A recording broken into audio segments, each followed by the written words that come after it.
Shalom, perkenalkan nama saya Kevin Christian Kariso, NIM 195030111, akan mempresentasikan materi bab 7 tentang galaksi dan alam semesta, mata kuliah IPBA.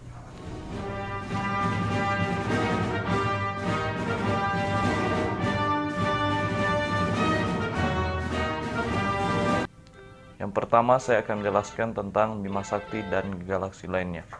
Orang-orang barat menyebut Bima Sakti itu dengan Milky Way, yang berarti jalan susu. Mengapa? Pada tahun 1610 saat Galileo meneropong jalur putih ini, ia kagum dan takjub dengan pemandangan yang ia lihat. Jalur putih yang ini seperti awari, ternyata terdiri dari ribuan bahkan jutaan bintang-bintang. Pada tahun 1750, Thomas Wright mengatakan bahwa bintang-bintang membentuk suatu kelompok bagaikan pulau bintang di tengah-tengah lautan. Hal ini sejalan dengan pendapat William Herschel yang mengungkapkan bahwa bintang-bintang letaknya tidak merata atau bertaburan di langit. Herschel menyimpulkan bahwa kelompok-kelompok bintang berbentuk piringan pipih seperti cakram disebut dengan galaksi.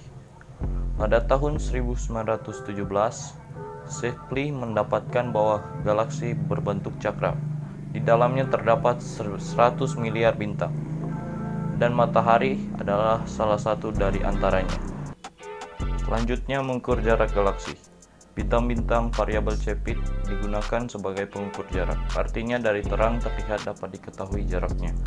Karena terang sebenarnya dapat dihitung, galaksi-galaksi yang jaraknya lebih dari 20 juta TC dapat ditentukan juga jaraknya dengan mengukur terang cahaya bintang yang berada di dalamnya. Untuk galaksi-galaksi yang lebih jauh, sebagai alat pengukur digunakan bintang-bintang yang meledak, nova dan supernova. Edwin Hubble pada tahun 1929 mengatakan bahwa galaksi yang jauh bergerak lebih cepat dibandingkan galaksi yang lebih dekat. Kecepatan ini sebanding dengan jarak. Galaksi yang berjarak 900 juta tahun cahaya bergerak menjauhi dengan kecepatan 20.000 km per detik. Sedangkan galaksi yang berjarak 1.800 juta cahaya bergerak dengan kecepatan 40.000 km per detik. Hubungan antara jarak galaksi dan kecepatan ini dikenal juga dengan hukum Hubble.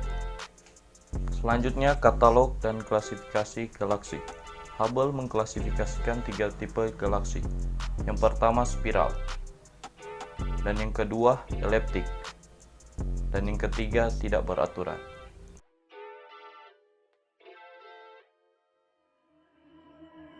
Selanjutnya, kuasar. Pada pertemuan Himpunan Astronomi Amerika tahun 1960, beberapa astronom mengemukakan bahwa ada suatu bintang yang memancarkan gelombang radio, yaitu kuasar.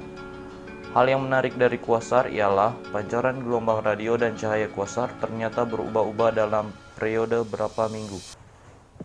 Ini berarti kuasar bukanlah benda langit yang besar. Sampai sekarang, para astronom percaya bahwa kuasar merupakan suatu pusat galaksi. Keyakinan ini didukung penemu bahwa galaksi yang sifatnya menyerupai kuasar, pusatnya sangat kecil dan memancarkan cahaya yang sangat cemerlang. Cahaya ini memancarkan kuasar jauh lebih kuat daripada cahaya yang paling dahsyat di antara semuanya. Banyak teori dikemukakan tentang kuasar,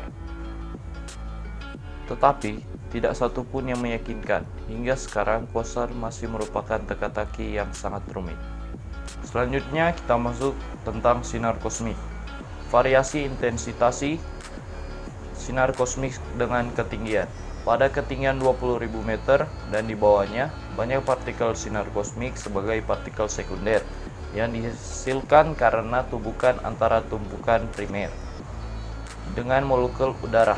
Pada ketinggian 30.000 meter, kerapatan atmosfer cukup rendah, sehingga tumpukan relatif lebih jarang dan partikel sinar kosmik dari ini merupakan partikelasi luar angkasa.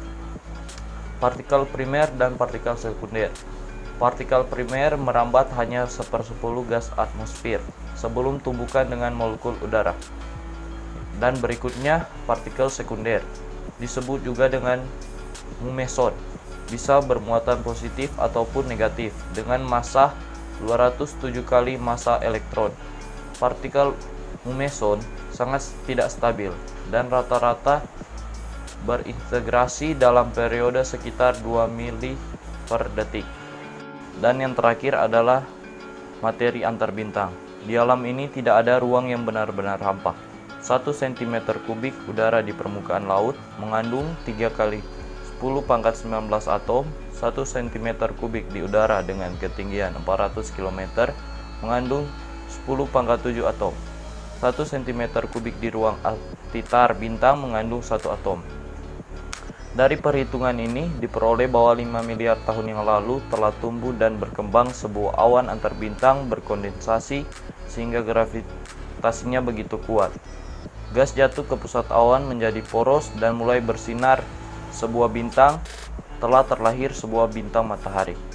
Gas yang mengitari bintang baru ini berkumpul berkelompok-kelompok dan menjadi satu kelompok kecil membentuk planet bumi.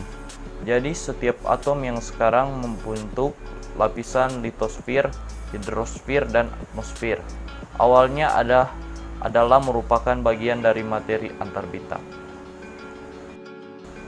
Demikianlah hasil presentasi saya tentang materi galaksi dan alam semesta.